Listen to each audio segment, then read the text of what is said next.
오늘도 사부 예배에 나오신 모든 분들에게 하나님의 크신 은혜와 복이 넘쳐나기를 주님의 이름으로 축원합니다. 여러분, 북유럽 가면은 네덜란드라는 나라가 있어요. 네덜란드 하면은 생각나는 게 있죠. 튤립, 꽃 튤립으로 유명한 나라죠. 또 풍차도 유명하고요. 또 그 나라는 또 뭐가 유명할까요? 그 면적의 4분의 1, 25%가 바다보다 낮은 그런 나라예요.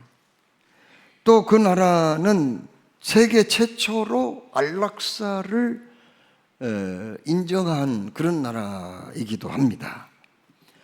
또 한 가지 생각난 게 있죠. 그 나라 하면은 2002년에 월드컵 우리나라 축구팀을 4강에 올려놓은 그 감독 있죠. 히딩크.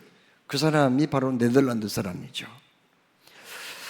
네덜란드 그 북쪽에 가면은요, 하링언이라고 하는 항구 도시가 하나 있어요. 거기 가면은 그 어린 소년의 그 기념지가 하나 있어요. 어린 소년이 그냥 잔뜩 쭈그리고 앉아서 팔뚝을 깊이 집어넣고 있는 그런 모습이거든요. 그 비의 그 밑에 이름이 있는데, 비의 이름은 무슨 이름이냐면은 거기에 나라를 구한 소년 한스라, 그런 저런 저 앞에 화면이 나옵니다. 나라를 구한 한스라는 그런 그 비의 명칭이 나와 있어요. 한스라란 그 어린아이가 어느 날 어머님의 심부름으로 이웃 동네를 가게 되었대요. 거기서 심부름을 하고 이제 돌아오는 길에, 그 소년이 살고 있는 지역은 육지가 바다보다 더 낮은 그런 지역이었던가 봐요. 바다와 육지를 막아놓은 그 뚝 위로 휘파람을 불면서 기분 좋게 집에 돌아오는데 어디서 졸졸졸졸 소리가 나는 거예요. 뭐 이게 이상하다, 무슨 소리야 하고 그 물소리를 따라서 가봤더니요, 바닷물을 막아놓은 그 뚝에 구멍이 난 거예요. 그래서 거기에 물이 새고 있었던 겁니다. 순간 그 어린 소년이지만은 이대로 놔뒀다가는 구멍이 점점 커질 거고, 자칫 뚝이 무너지기라도 하면은 우리 동네는 완전히 바닷물 속에 들어가게 될 것이고, 그리고 그 이웃 동네도 바닷물이 잠기게 될 것이다 하는 그런 생각을 한 거예요. 그래서 그냥 그 동네를 향해서 소년이 소리를 친 거예요. 큰일 났어요! 물이 새고 있어요! 하고 소리를 질렀지만은 아무도 동네 사람들이 그 소년의 목소리를 듣지 못했습니다. 그래서 이 소년이 옷을 벗어가지고 팔뚝에다가 칭칭 감아가지고요, 거기 그 물이 샌 곳에 팔을 푹 집어넣은 거예요. 그래도 물이 좀 새자 바지까지 이번에는 벗어가지고 둘둘 말아가지고 거기에 그냥 손으로 막고 있었어요. 그러다 보니까 어느 날 어느덧 날이 저물어 버린 거예요. 이 아이는 그냥 거기에 있을 수도 없고 갈 수도 없고, 그러나 그냥 물이 샌 채 놔두고 갔다가는 큰 일이 날 것만 같아서 그 어린애가 그냥 거기 구멍을 꼭 막고 그렇게 있었거든요. 날이 샜습니다. 지나가던 농부 한 사람이 어떤 아이가 쭈그리고 있는 모습을 보고 가까이 가가지고 봤더니 세상에 그 팔뚝에 옷을 감아가지고 구멍을 막고 있는 거예요. 애가 너무 지쳐가지고 기절을 한 상태였어요. 그 사실을 발견하고 급하게 동네 사람들 불러가지고 결국은 그 구멍을 안전하게 막게 되었다는 그런 얘기입니다. 네덜란드 역사를 보면은요, 그 나라는 별로 큰 나라가 아니에요. 우리나라의 강원도하고 경기도를 합한 정도의 그런 면적이거든요. 그렇지만은 그 나라는 지금 전 세계의 20여 건의 경제 대국이고 언론의 자유가 가장 보장된 나라고, 또 그 나라는 또 어떤 나라냐면은 그 국가의 삶의 질이 언제나 최상위에 랭크되어 있는 그런 나라이거든요. 그러나 그 나라도 역사를 보면은 몇 번 존폐의 위기가 있었다는 것을 알게 됩니다. 그런데 오늘 우리가 에스겔 말씀 읽었잖아요. 이 말씀을 읽어보니 이 말씀에도요, 아주 위기를 만난 어떤 한 나라를 우리에게 소개하고 있거든요. 그 나라가 어떤 나라일까요? 여러분, 이스라엘은 솔로몬 왕 이후로 남쪽과 북쪽이 분열돼요. 우리나라처럼 북쪽을 그냥 이스라엘이라고 부르고요, 남쪽을 유다라고 불렀거든요. 예루살렘 성전은 어디 있어요? 남쪽에 있죠. 그리고 메시아의 그 법통, 혈통은 남쪽 유다를 통해서 이어지거든요. 그런데 북쪽 이스라엘은 결국은 어떻게 됐나요? BC 722년에 이 아수르라는 나라에 멸망을 당해요. 그리고 한 100여 년 더 지나서 586년에 남쪽 유다도 최대의 위기를 만납니다. 왜요? 신흥 강대국인 바벨론이 쳐들어왔거든요. 1차, 2차 전쟁을 통해서 많은 사람들이 포로로 끌려갔습니다. 거기에 왕족, 귀족들도 끌려갔고요, 기술자들, 지식인들, 이런 사람들이 끌려갔고, 에스겔이나 다니엘 같은 사람도 거기에 포로로 끌려가게 된 거거든요. 그리고는 3차 침입을 통해서 완전히 그 나라가 멸망을 당합니다. 그리고 그 예루살렘 성전은 불타 없어지고요, 그리고 예루살렘 성 자체가 다 파괴가 되었고, 그곳은 잡초만 우거진, 그래서 여우 늑대 같은 것들이 거기에 굴을 파고 그냥 새끼 낳고 살 정도로 그렇게 폐허가 되고 말죠. 자, 그러면 하나님은 어떤 분인가요? 한 개인의 생사복을 주관하시죠. 또 한 국가의 흥망성쇠를 주관하시는 분이 하나님이잖아요. 하나님이 역사를 주관하시는데, 역사를 주관하신 하나님, 한 국가의 모든 것들을 주관하신 그 하나님은요, 그 나라를 무너뜨릴 때, 망하게 할 때에는 아무 이유도 없이 그렇게 하시진 않아요. 그러면 유다가 왜 멸망을 당하게 되었을까요? 그건 죄 때문이죠. 여러분, 유다에는 네 부류의 사람들이 있었거든요. 선지자, 제사장, 그리고 방백들, 그리고 일반 국민들이 있었습니다. 그런데 이 사람들이 모두가 다 총체적으로 타락하고 부패하고 말았던 거예요. 여러분, 선지자는 하나님과 일반 백성들 사이에 다리 역할을 하는 사람들이거든요. 그래서 하나님께 말씀 받아가지고 그 메시지를 백성들에게 전달을 하는 그런 일을 합니다. 그리고 백성들에게 하나님과 멀어지고 또 죄를 지으면은 회개를 촉구하는 그런 일을 하는 거, 바로 하는 사람이 선지자거든요. 그런데 그 당시 선지자들은 어떻게 했나요? 자기가 하나님께 말씀 받지도 않아 놓고 말씀을 받았다고 거짓 애언을 했습니다. 그 나라가 위기를 만났건만, 아니야, 우리나라는 절대 망하지 않아, 평화로운 세상이 계속될 거야, 그리고 설령 망한다고 해도 2년 안에 회복이 돼, 걱정할 거 없어, 이렇게 백성들에게 거짓 애언을 함으로써 이제 인기 영합을 하는 거죠. 백성들에게 칭찬을 받고 또 선지자로서 하나님의 사용을 받는 일에 주력하지 아니하고 그냥 재물에 눈이 어두워서 불의한 일을 하는 그런 선지자들이 되고 말았어요. 제사장은 또 어떤 사람들인가요? 제사장은 하나님께 받은 율법을 백성들에게 가르치고 그리고 그 말씀대로 순종하며 살게 도와주는 사람이거든요. 그리고 백성들을 대신해서 하나님 앞에 제사를 올리는 사람이 제사장 아닙니까?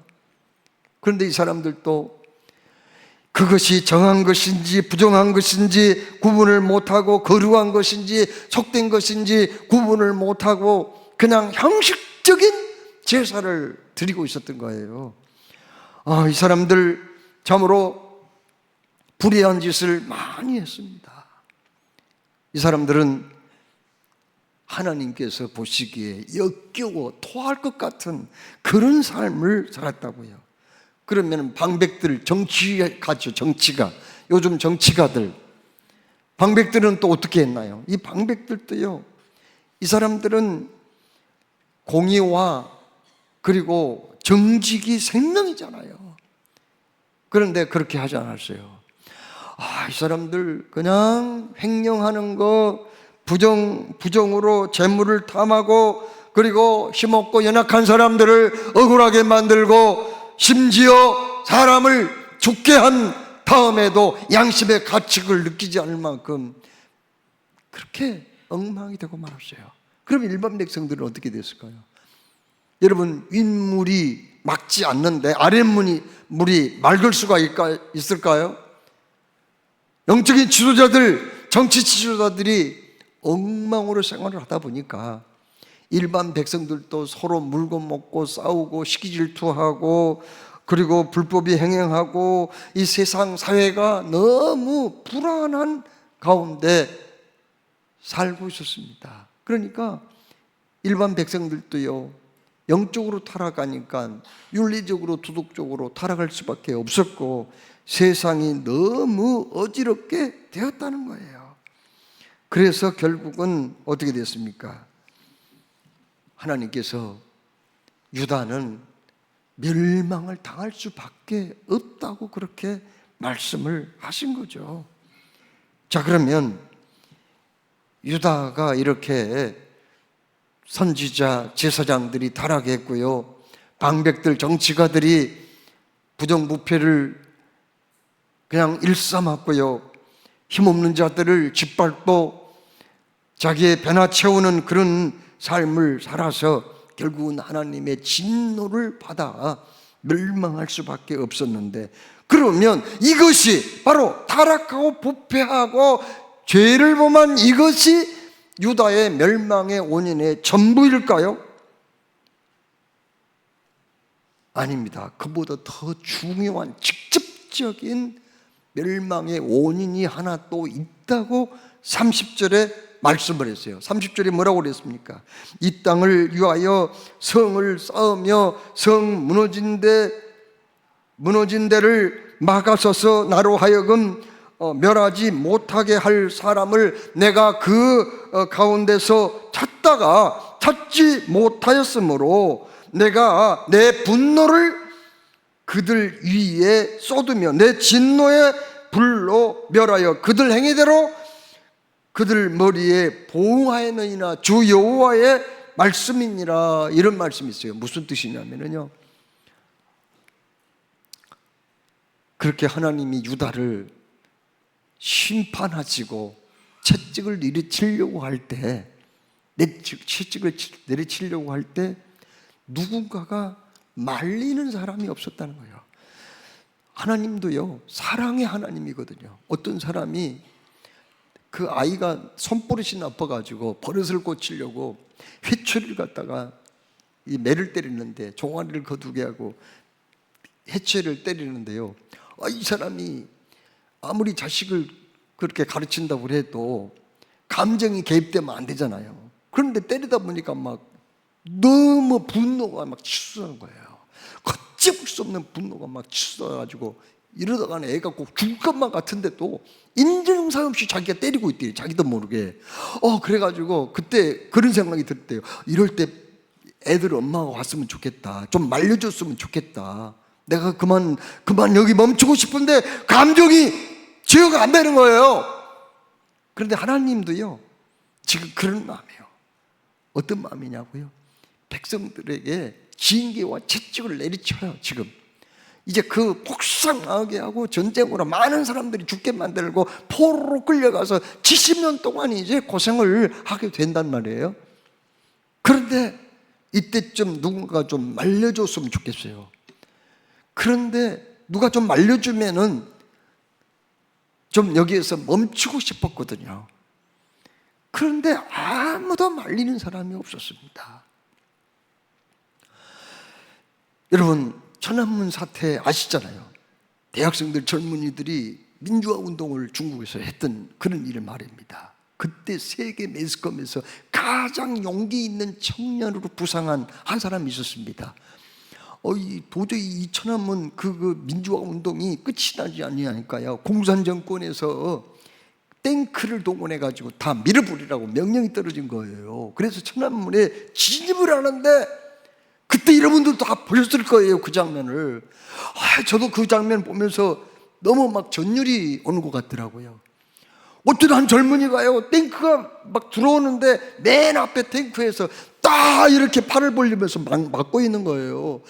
탱크 운전자가 누구였는가 몰라도 차마 그 사람을 깔아뭉개고 지나갈 수가 없었던가 봐요. 그래서 탱크가 이쪽으로 비켜서 가려고 그러면은 그쪽으로 가서 또 팔을 벌리고 막는 거예요. 저쪽으로 지나가려면 그쪽에 가서 또 팔을 막고 있는 거예요. 그래서 그 사이에 학생들, 젊은이들이 몸을 피해가지고 희생자를 줄일 수가 있었거든요. 그때 세계 매스컴에서 가장 용감한 청년이라는 그런 타이틀로 기사가 나갔었거든요. 여러분, 바로 오늘 여기 말씀에 하나님이 눈을 부릅뜨고 그 이스라엘을 망하게 하시고 많은 사람들이 고통을 당할 즈음에 누군가가 좀 말릴 사람을 찾았다는 거예요. 하나님, 이들 잘못했습니다. 우상 숭배했습니다. 하나님을 배반했습니다. 불의를 행했습니다. 공의도 없어졌고 정직도 사라졌습니다. 하나님께 마땅히 매를 맞아야 됩니다. 멸망을 당해야 됩니다. 지옥 가야 됩니다. 그러나 조금만 참아 주십시오. 한번 용서해 주십시오. 지옥은 보내지 마세요. 어떻게 하든지 마음을 돌리셔서 바른 길로 가게 해주세요 하고 누군가가 말려주기를 원했다는 거예요, 오늘 여기 말씀에. 그런데 그런 사람이 한 명도 없었다. 그래서 하나님은 어떻게 했다고요? 그래서 하나님이 내가 내 분노를 그들 위에 쏟으며 내 진노의 불로 멸하여 그들 행위대로 그들 머리에 보응하였느니라. 이렇게 말씀을 하고 있어요. 하나님, 우리 가족 중에 아직 안 믿는 사람 아무개 있거든요. 그 사람 지옥 가면 안 돼요. 불쌍하잖아요. 우리 회사 직장 동료 나하고 참 잘 통한 사람이 있거든요. 이 사람 마음씨는 참 좋은 것 같은데 그렇게 믿음 생활을 거부하더라고요. 그 사람 지옥 가게 하시면 안 돼요. 불쌍하잖아요. 불쌍하잖아요. 이렇게 막는 사람이 있으면은요, 하나님이 어떻게 하신다고요?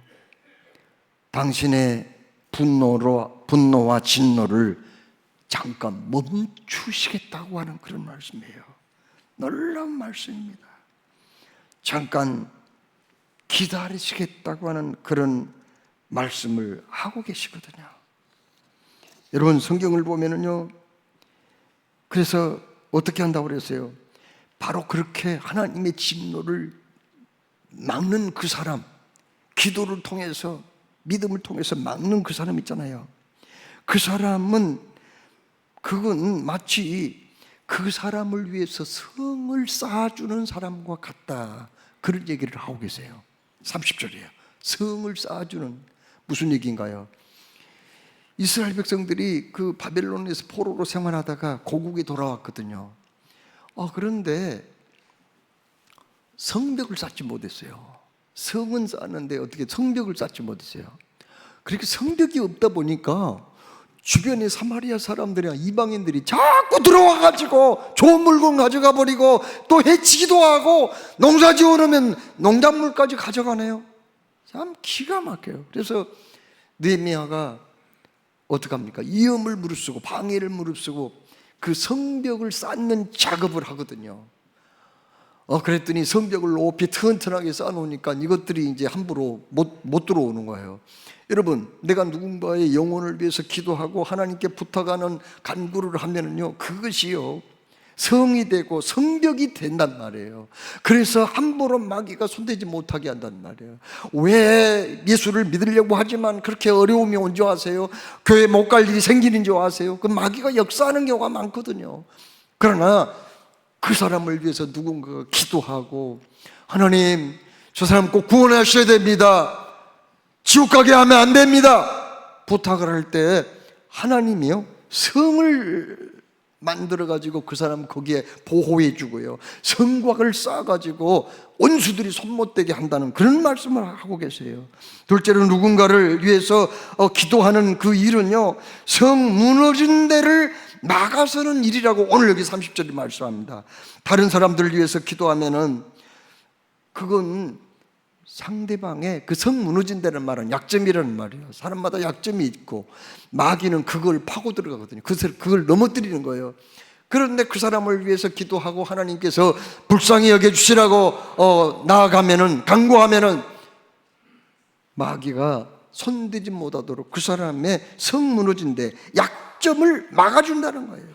그리고 기도는 하나님이 이 성을 멸하지 못하게 하신다는 겁니다. 쉽게 무너지지 않는단 말이에요. 하나님이 오래 참고 기다리시기 때문에 하나님은 그 사람의 그 막아서는 그것을 통하여 기다려주고 결국 그 사람이 회개하고 죽게 돌아오게 한다는 겁니다. 여러분, 소돔과 고모라는 멸망했죠. 불과 유황이 하늘에서 내려가서 너무 죄를 많이 지었거든요. 너무너무 죄가 많아요. 그래서 심판을 받아가지고 멸망을 당했어요. 그런데 그 중에서 살아남은 사람이 있었어요. 누구예요? 롯이죠. 롯은 아브라함이 조카잖아요. 그렇죠? 롯과 두 딸은 거기서 살았어요. 그러면 그 사람들이 왜 살았을까요? 창세기 19장 29절을 읽어보면요, 이렇게 말씀했어요. 하나님이 그 지역에 성을 멸하실 때 곧 롯이 거주하는 그 성을 엎으실 때, 소돔과 고모라 성을 엎으실 때 하나님이 아브라함을 생각하사 롯을 그 엎으시는 중에서 보내셨더라. 무슨 말씀인가요? 아브라함이 부탁을 했거든요. 하나님, 의인과 악인을 똑같이 죽이실랍니까? 그래도 내 조카 갈대아우르 내 고향에서 같이 나온 사람인데 그동안 고생하다가 이제 살만한데 그 죽이면 어떡해요? 살려주세요. 얼마나 아브라함이 기도를 많이 했는지 몰라요. 하나님께 부탁했는지 몰라요. 그래서 오늘 여기 창세기 19장 29절에는 하나님이 아브라함을 생각하사, 믿음의 조상이잖아요. 하나님이 나의 벗이라고 할 만큼 친밀한 사이거든요. 아브라함이 부탁하자 아브라함을 생각하사 그 멸망하는 그 성에서, 엎어버리는 성에서 롯을 살려냈다고 그렇게 말씀했거든요. 여러분, 창세기 19장 말씀 읽어보면요, 이제 막 그냥 멸망할 시간이 점점 다가오니까 하나님이 천사들을 통해서 얼마나 막 재촉한지 몰라요. 빨리 좀 나와요, 빨리요, 뭘 그렇게 꿈을 대, 빨리 나오라고, 시간 없어 하면서 막 그렇게 재촉하는 모습을 보면 하나님이 이 롯을 살리려고 참 애를 쓰구나, 그걸 알게 돼요. 빨리 나오라고 막 재촉하거든요.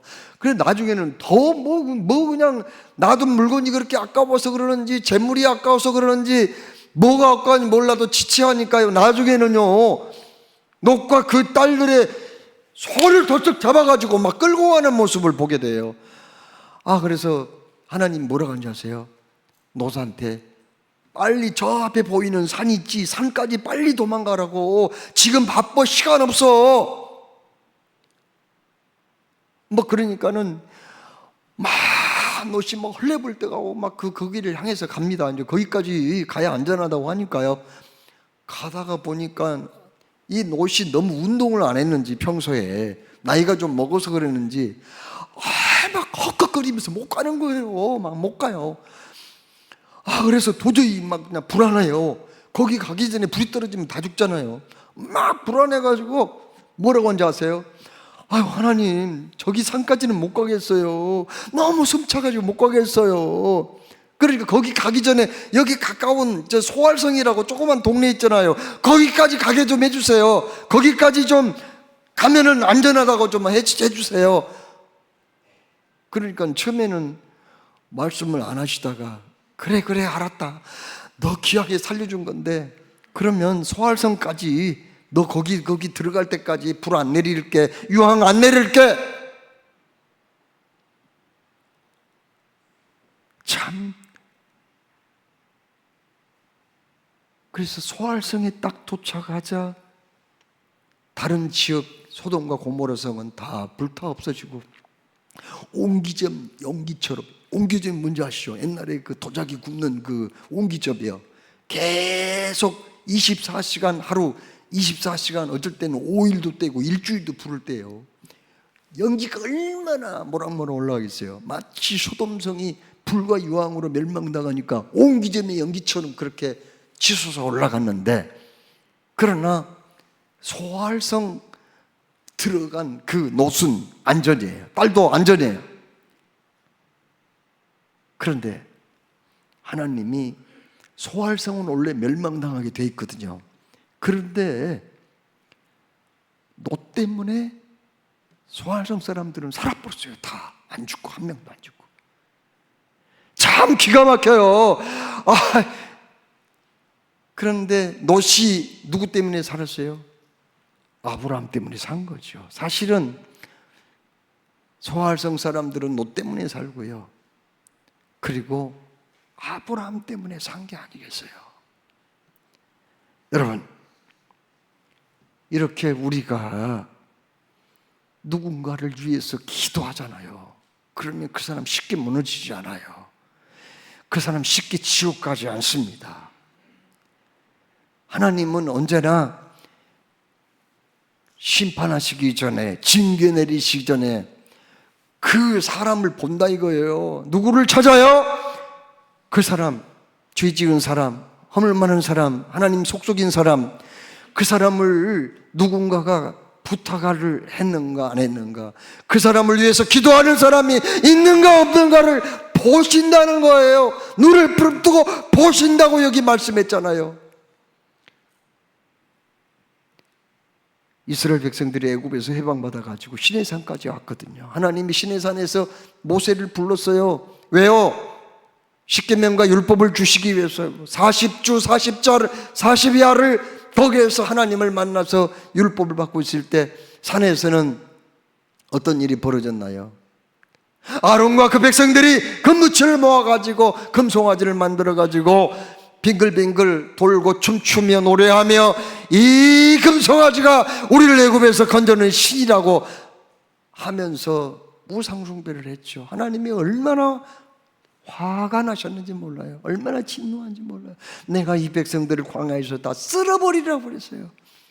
그때 모세가 뭐라고 얘기합니까? 하나님, 이들을 여기까지 인도해가지고 다 죽여버리면은 세상에 하나님께서 이스라엘을 다 죽이시려고 이 광야까지 인도했다고 할 거 아닙니까? 그러면 얼마나 저들이 비웃겠어요.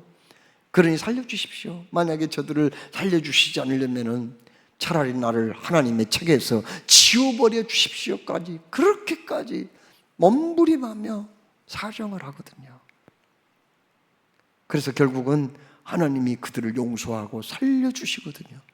그러면 하나님이 뭐 실제로 그런 마음도 없이 뭐 그냥 모세의 마음을 그냥 떠보려고 그랬을까요? 아니면은 그냥 농담 삼아 그렇게 얘기했을까요? 천만에요. 하나님이 그런 분이에요? 아니에요. 모세가 가로막았어요. 죽이지 말라고요. 멸망시키면 안 된다고요. 지옥 보내면 안 된다고요. 하나님께서 사랑하신 여러분, 오늘은 우리가 새생명 축제 일치 작정한 날이거든요. 우리가 전도를 할 때 말로만 한지 알지만 그게 아니에요. 빙산을 보면은 무리에 드러난 부분보다 무리에 보이지 않는 부분이 더 크잖아요. 그와 마찬가지로 먼저 전도를 하려면은 그 사람을 내 가슴에 품어야 되고 그 사람을 위해서 기도해야 되고 하나님이 이 사람 지옥 보내면 안 된다고 막아서야 되고 간구하는 그런 과정이 있어야지 성령께서 역사하고 그 사람 마음을 열어주고 또 그로 하여금 예수님을 영접하게 되는 거지. 그냥 아무런 준비도 없이 가서 예수 믿으라고만 한다고 해서 금방 되는 게 아니거든요. 그렇습니다.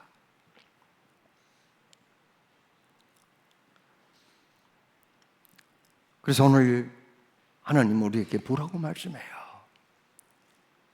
영혼을 품어야 된다는 거죠. 하나님께서 심판하여 멸망의 자리에 가도록 내버려 두지 마시기를 우리가 부탁을 해야 된다는 그런 얘기 아닙니까? 오늘 집사님이 저에게 그런 질문을 해요. 목사님, 우리 남편을 택함을 받았어요? 받지 못했어요? 그러더라고요. 그러면서 뭐라고 그러냐면은 자기 연애 7년간 해가지고 결혼했대요. 처음에는 안 하려고 했는데 안 믿는 사람이라 자기는 어렸을 때도 믿었는데 남편은 안 믿어요.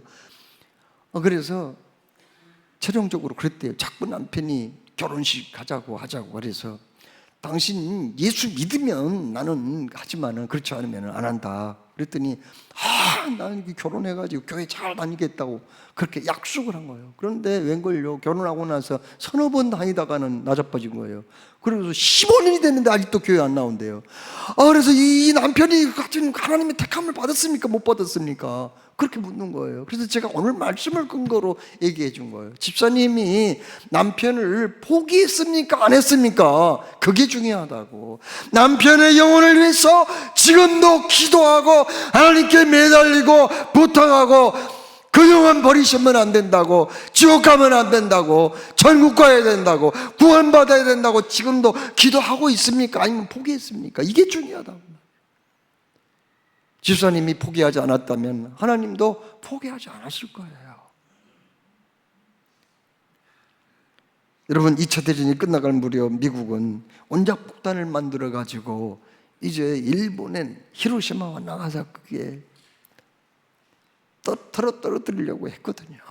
그런데 그 원자폭탄의 위력이 얼마나 크다는 걸 잘 알고요, 미리서 정찰기를 그곳에 일본 상공에 보내가지고 그냥 경고 삐라를 엄청나게 뿌렸다고 하더라고요. 1945년 8월 6일 이곳에 원자폭탄이라는 게 떨어집니다. 이건 가공할 만한 힘이 있어서 일시에 30만 명이 죽을 수도 있으니 최소한도 반경 50km 이상을 여기서 빠져나가셔야 됩니다.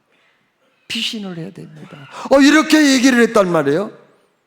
한 번 한 게 아니에요. 두 번 한 거, 여러 차례를 와서 그렇게 비료를 뿌리면서 경고를 했다고 합니다.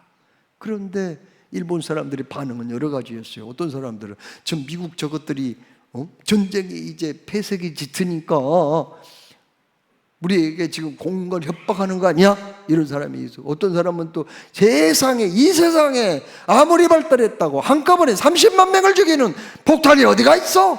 이런 사람도 있고, 어떤 사람은 이거 뭐 가야 되나 말아야 되냐 망설여진다고, 기다려진다고, 이런 사람도 있었습니다. 그러나 8월 6일 결국은 거기에 핵폭탄이 떨어졌고 꽝 하는 소리에 결국은 어떻게 되나요? 폭풍과 열과 낙진으로 일시에 히로시마에서는 9만 명에서 16만 명이 죽었고 나가사키에서는 6만에서 8만 명이 죽었어요. 어마어마하게 많은 사람들이 죽었고, 거기 히로시마 시내 한 중앙을 흐르는 강물은 가마솥에 그냥 끓는 물처럼 되었고, 새로 만든 다리는 다 녹아서 주저앉아 버렸고요. 그때 일시에 그렇게 많은 사람들이 죽었는데 지금도 일본이나 그리고 우리 근로자로 갔던 한국 사람들 말이에요. 지금도 온자병으로 병원에 있는 사람들이 있더라니까요. TV 보니까 얼마 전에. 그리고 이 온자병은요 유전이 돼가지고 3대 4대까지 계속 장애인이 나오는 거예요. 기가 막히더라고요. 만약에 그들이 경고를 받아들였다면 정말 안타까운 마음으로 불쌍히 여기는 마음으로 제발 50km 이상으로 피신을 하라고 했던 그 경고의 말을 받아들였다면 얼마나 좋았을까. 하나님께서 사랑하신 여러분,